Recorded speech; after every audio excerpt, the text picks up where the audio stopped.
より強き者に怯えるがゆえ。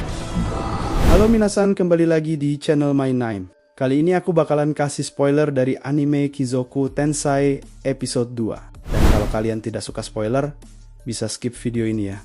Enjoy to video. Di awal episode, kisah berlanjut ketika Noah menghadap ayahnya. Sang ayah memuji keputusan Noah yang memilih untuk menyelamatkan para warga. Menurutnya, itu bukanlah kesimpulan yang buruk, bahkan keputusan yang layak dihargai. Ayahnya mengatakan bahwa ia hampir saja menghukum Albert, orang yang telah memberitahu Noah tentang kejadian tersebut. Ayahnya kembali memuji Noah. Kerja bagus, Noah.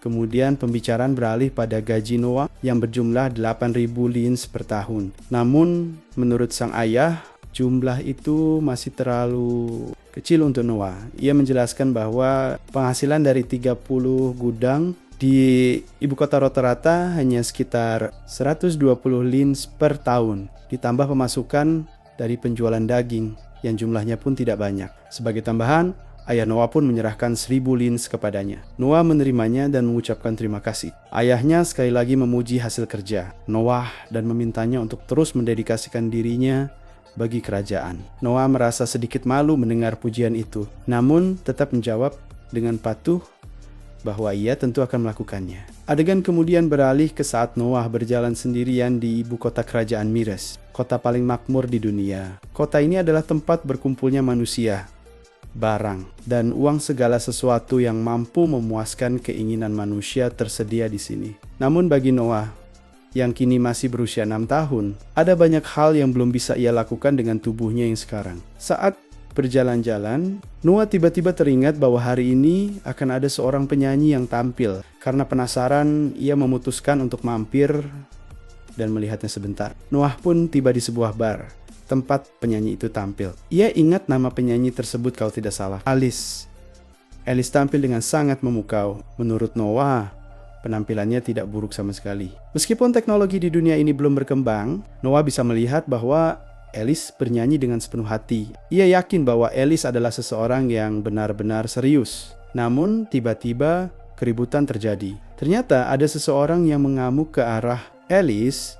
Para penjaga mencoba menangkapnya, namun justru dipukul oleh penonton tersebut. Belakangan diketahui bahwa pria itu adalah seorang rentenir yang datang untuk menagih utang ayah. Alice, menurut rentenir itu, mencari uang hanya dengan bernyanyi seperti ini tidak akan pernah cukup untuk melunasi utang tersebut. Alice pun menjelaskan bahwa ia tidak memiliki cara lain untuk mencari uang selain bernyanyi. Rentenir itu pun menghampiri Alice dan menyarankan bahwa Alice bisa mendapatkan uang dengan cara cepat karena ia seorang wanita. Para penonton di sana tidak bisa berbuat apa-apa selain terdiam karena takut. Terlebih lagi, Alice sendiri. Tiba-tiba, Noah menghampiri para rentenir tersebut. Semua orang pun terkejut. Rentenir itu langsung emosi, menanyakan apa maunya Noah, serta menyuruhnya yang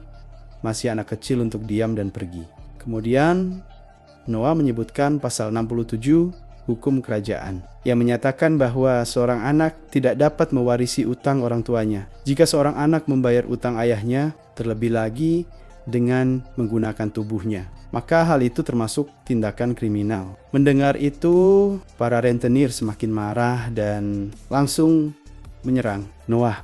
Namun Noah segera mengeluarkan alat sihir bernama Splash, sebuah alat yang dapat mengaktifkan sihir tanpa membutuhkan kekuatan magis. Dengan efek sihir yang bergantung pada atribut penggunanya, alat sihir itu pun melepaskan serangan. Dalam sekejap, para rentenir terluka dan merintih kesakitan. Semua orang kembali terkejut. Noah lalu menawarkan kepada para rentenir apakah mereka ingin mencobanya sekali lagi. Para rentenir pun ketakutan dan langsung melarikan diri. Para penonton bersorak dan memuji keberanian Noah. Setelah itu, Noah memanggil orang yang tadi dipukuli oleh para rentenir dan mengatakan bahwa jika para rentenir itu membuat keributan lagi, ia menyuruhnya datang saja ke tempatnya. Noah kemudian memberikan kartu namanya. Saat orang itu melihatnya, ia langsung terkejut karena ternyata Noah adalah seorang pangeran. Semua orang di sana pun kembali terkejut. Noah lalu mengambilkan topi Alice yang terjatuh dan memuji bahwa nyanyian Alice tadi sangat indah. Noah kemudian menanyakan berapa biaya hidup Alice selama sebulan. Alice merasa malu karena ia juga membutuhkan biaya pengobatan untuk ibunya. Tanpa banyak bicara, Noah langsung memberikan 25 lins dan mengatakan bahwa ia akan memberikannya setiap bulan. Ia menyuruh Alice untuk bernyanyi tanpa memikirkan apapun lagi, serta berjanji akan menambah jumlahnya jika kemampuan bernyanyi. Alice semakin meningkat. Alice pun sangat berterima kasih kepada Noah. Noah lalu meminta ingin mendengarkan sisa lagu yang tadi dinyanyikan Alice, yang sempat terhenti karena keributan sebelumnya. Scene kemudian beralih ke malam hari saat Noah hendak pulang. Di depan istana, Noah melihat beberapa orang sedang bersujud. Ia mengenali mereka sebagai para rentenir tadi beserta bos mereka. Mereka bersujud karena sudah mengetahui identitas Noah, sehingga merasa takut dan terus memohon. Saat Noah tiba di dalam istana, seorang pelayan datang dan melaporkan bahwa orang-orang itu telah bersujud sejak tadi. Noah pun menyuruh pelayan untuk mengusir mereka dan menyampaikan bahwa pangeran bukanlah seseorang yang bisa mereka temui dengan mudah. Namun, seseorang melarang tindakan itu. Dan ternyata orang tersebut adalah Henry. Henry menjelaskan bahwa jika Noah melepaskan mereka begitu saja, hal itu akan menurunkan martabat keluarga kerajaan. Noah tidak bisa membantah karena ucapan Henry memang benar. Ia kemudian menjelaskan bahwa sebelumnya ia mendengar nyanyian Alice, dan para rentenir itu datang untuk menagih utang ayah Alice. Noah mengaku ikut campur dan mengusir mereka. Menurutnya, lebih baik membuat para rentenir itu mengira dirinya masih marah, karena dengan begitu mereka tidak akan berani mengganggu Alice lagi. Mendengar itu, Henry pun kagum karena Noah telah memikirkan semuanya sejauh itu. Noah membalas bahwa memang ada saatnya ia harus ikut campur dalam hal seperti itu. Henry pun memahami maksudnya, lalu bertanya apakah nyanyian gadis yang diselamatkan Noah terdengar indah. Noah yang mengerti niat Henry langsung memintanya agar tidak mengambil gadis itu. Setelah itu, Henry mengatakan bahwa ia ingin memberitahu Noah sesuatu tentang pedang sihir miliknya. Noah pun terkejut. Henry kemudian menjelaskan bahwa pedang tersebut memiliki kesadaran. Noah merasa heran dan bertanya, apa maksud dari memiliki kesadaran? Henry menjelaskan bahwa pedang itu memang tidak bisa berbicara. Tetapi ia yakin pedang tersebut memiliki kehendak sendiri dan tampaknya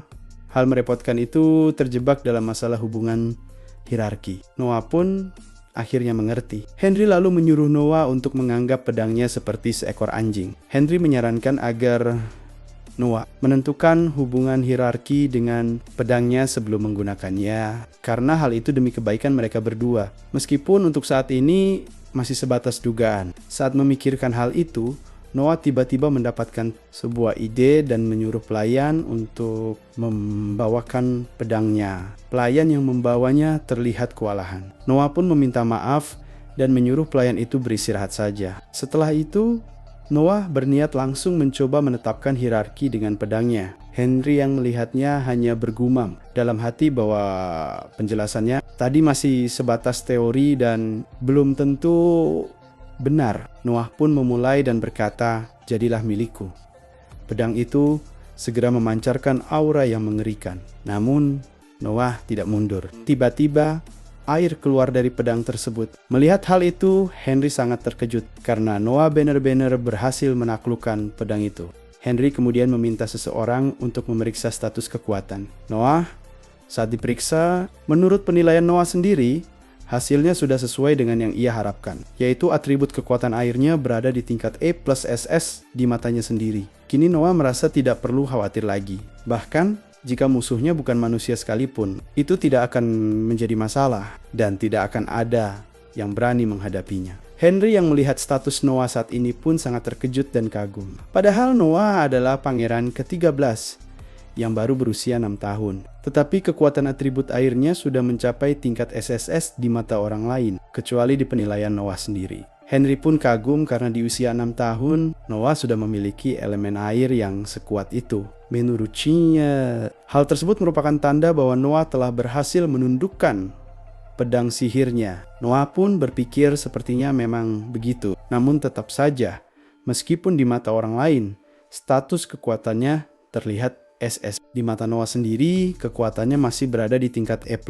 SS sesuai dengan perkiraannya, jika ia berhasil menundukkan pedangnya, maka kekuatan airnya yang semula berada di tingkat S akan meningkat menjadi SS. Jika terus berkembang seperti ini, menurut Noah, kekuatannya akan menjadi sangat besar. Noah pun ingin membawa pedang itu bersamanya. Tetapi Henry menyuruhnya untuk menunggu beberapa tahun lagi. Dengan ukuran pedang sebesar itu, Noah harus setidaknya setinggi ayah atau kakaknya. Henry menyuruh Noah untuk bersabar, karena ia juga akan segera tumbuh.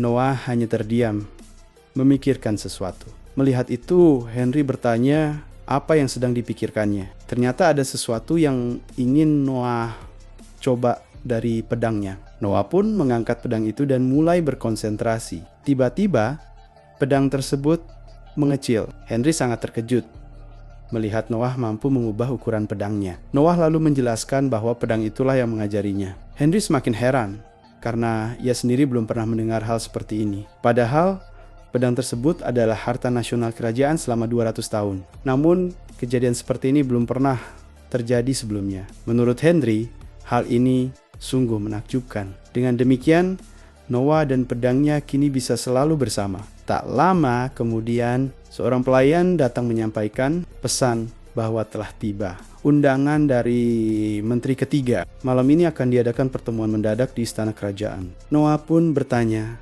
kapan waktunya? Dan pelayan itu menjawab bahwa mereka bisa datang kapan saja. Noah langsung memahami maksudnya dengan begitu. Tamu kehormatan dalam pertemuan itu adalah dirinya. Noah pun merasa bahwa sekarang sudah gilirannya.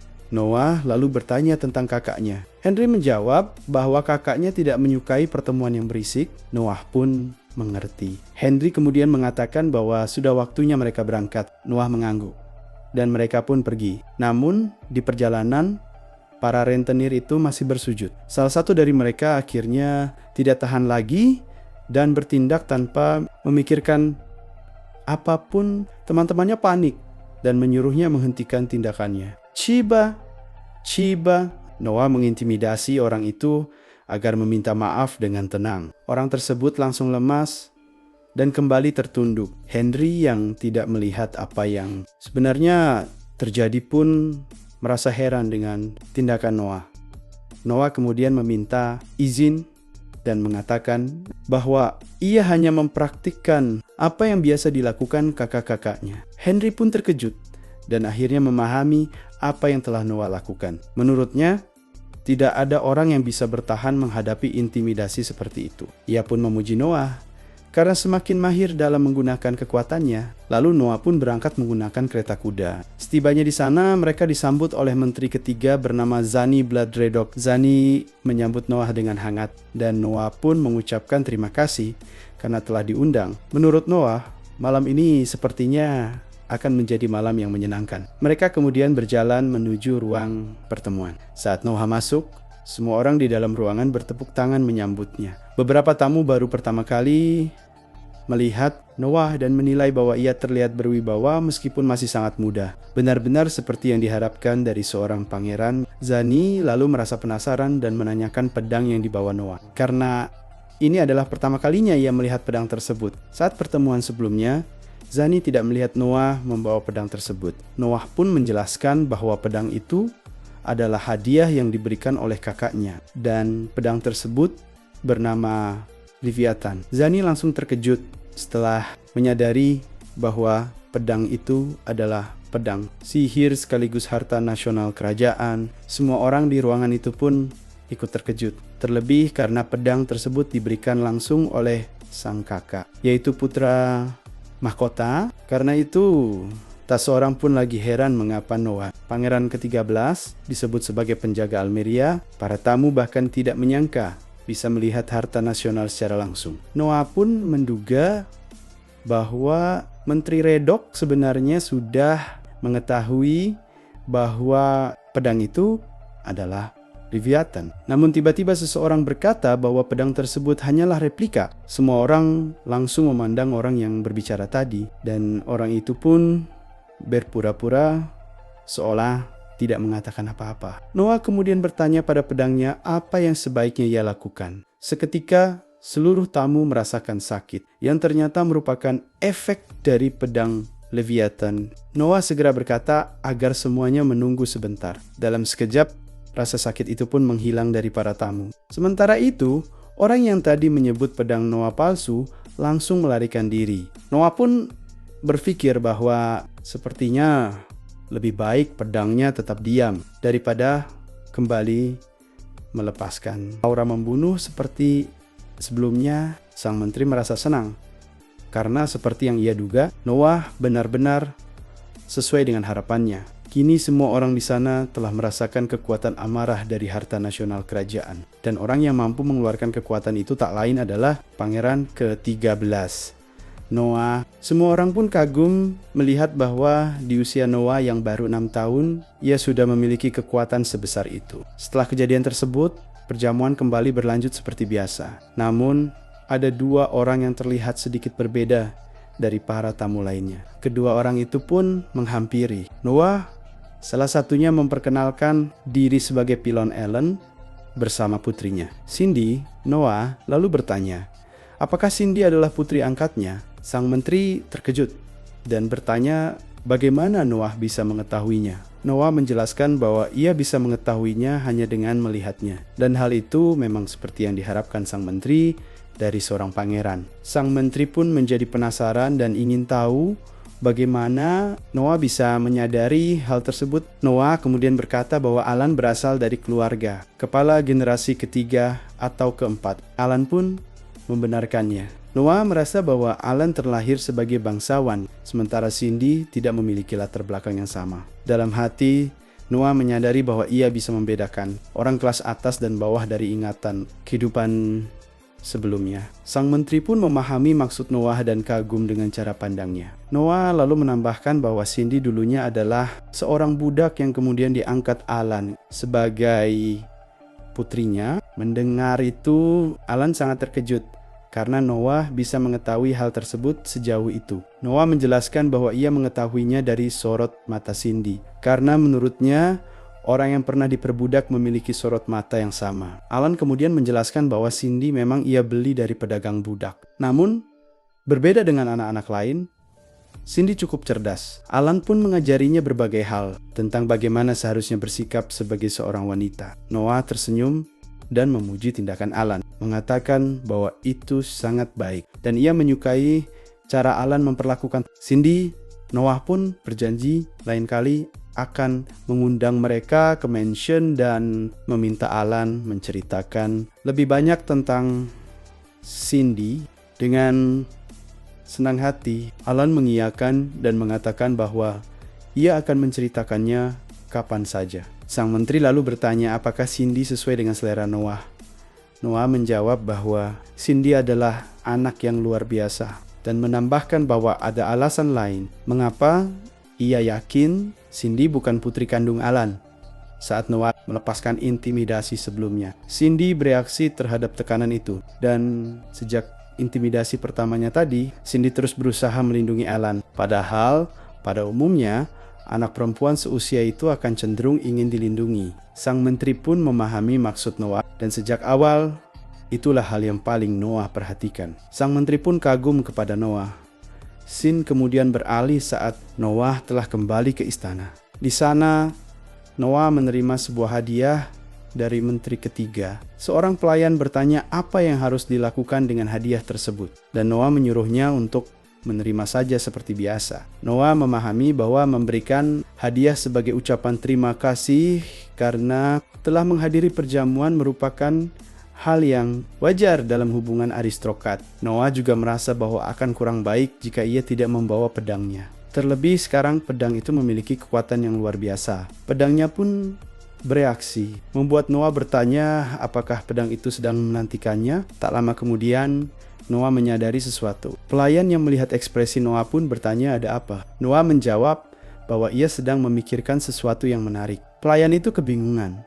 namun Noah hanya menyuruhnya untuk ikut melihat. Mereka pun pergi ke belakang istana, tempat Noah berniat berlatih. Di sana, Noah mencoba menebas sebuah pohon besar di depannya. Saat ini, tingkat kekuatan Noah berada di E dan kecepatannya di F, yang seharusnya membuatnya mustahil menebas pohon sebesar itu. Namun ketika Noah mengayunkan pedangnya, pohon tersebut benar-benar terpotong. Pelayan itu pun kagum melihat pohon sebesar itu bisa ditebas dengan mudah. Noah menyadari bahwa hal ini berbahaya. Jika ia tidak mampu mengendalikan kekuatannya, Noah kemudian menggunakan pergerakan milik pemilik Leviathan sebelumnya. Gerakan itulah yang ia gunakan untuk menebas pohon tadi. Noah bisa mengetahui gerakan pengguna Leviathan sebelumnya karena Leviathan sendiri yang memberitahunya. Menurut Noah, kemampuan ini cukup berguna untuk sementara waktu. Tak lama kemudian, Noah kembali menyadari sesuatu. Pelayan itu pun bertanya lagi apa yang terjadi. Noah kemudian menunjukkan sebuah benda yang ia bawa dan bertanya apakah pelayan itu mengenalnya. Pelayan tersebut menjawab bahwa itu adalah alat untuk mengaktifkan sihir tanpa membutuhkan kekuatan magis. Noah pun menjelaskan bahwa pedangnya juga dapat melakukan hal serupa. Pedang itu tidak membutuhkan kekuatan magis, tetapi hanya bisa digunakan sekali setiap 1 jam. Noah pun mengatakan bahwa ia akan mencobanya sekarang. Pelayan itu tampak senang karena jarang sekali melihat Noah menunjukkan ekspresi antusias seperti ini. Noah pun mulai menggunakannya. Saat serangan itu dihantamkan ke tanah, daya hancurnya sangat besar hingga membuat pelayan yang berada di belakang Noah terhempas. Pohon-pohon di sekitarnya pun hampir semuanya terkena dampak serangan tersebut. Setelah serangan itu berakhir, terlihat sebuah lubang yang sangat besar dan dalam, hingga dasarnya tak terlihat. Pelayan itu terkejut sekaligus kagum. Sementara Noah sendiri juga merasa kaget namun senang karena ia telah menciptakan lubang sebesar dan bagian dasarnya sampai tidak terlihat. Dan Noah pun mengatakan bahwa Leviathan benar-benar berbahaya. Scene kemudian beralih ketika Noah telah selesai berlatih dan sedang dimandikan oleh para pelayan. Tubuh Noah terlihat sangat kotor akibat latihan sebelumnya. Para pelayan menanyakan apakah masih ada bagian tubuhnya yang belum bersih. Noah merasa itu sudah cukup. Tak lama kemudian, seorang pelayan lain datang menyampaikan bahwa ada tamu yang berkunjung. Sambil menyerahkan sepucuk surat dari Gubernur Hojoy Murray, Noah langsung tahu bahwa itu adalah kepala daerah dari wilayahnya. Ia pun menemui tamu tersebut. Sang gubernur memperkenalkan diri sebagai Disit Murray dan mengungkapkan rasa senangnya bisa bertemu dengan Noah. Noah menyuruhnya untuk tidak bersikap kaku dan mempersilahkannya duduk. Murray pun mengerti. Noah lalu bertanya, apakah ini merupakan pertemuan mereka yang kedua? Murray membenarkannya dan mengatakan bahwa terakhir kali mereka bertemu sekitar setengah tahun lalu saat sang raja memerintahkannya menjadi gubernur. Noah menambahkan bahwa jika tidak salah, raja juga telah memerintahkan Murray untuk mengawasi wilayah Hojoy.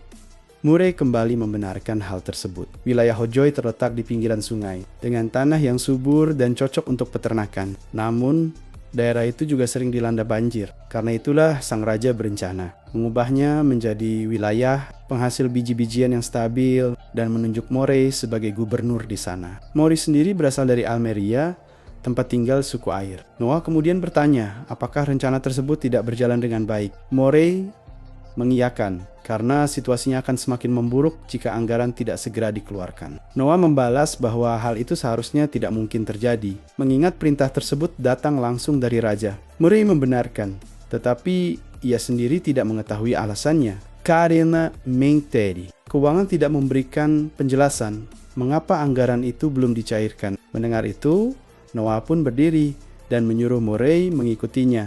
Tujuan mereka ternyata adalah menemui Menteri Keuangan bernama Maybrick.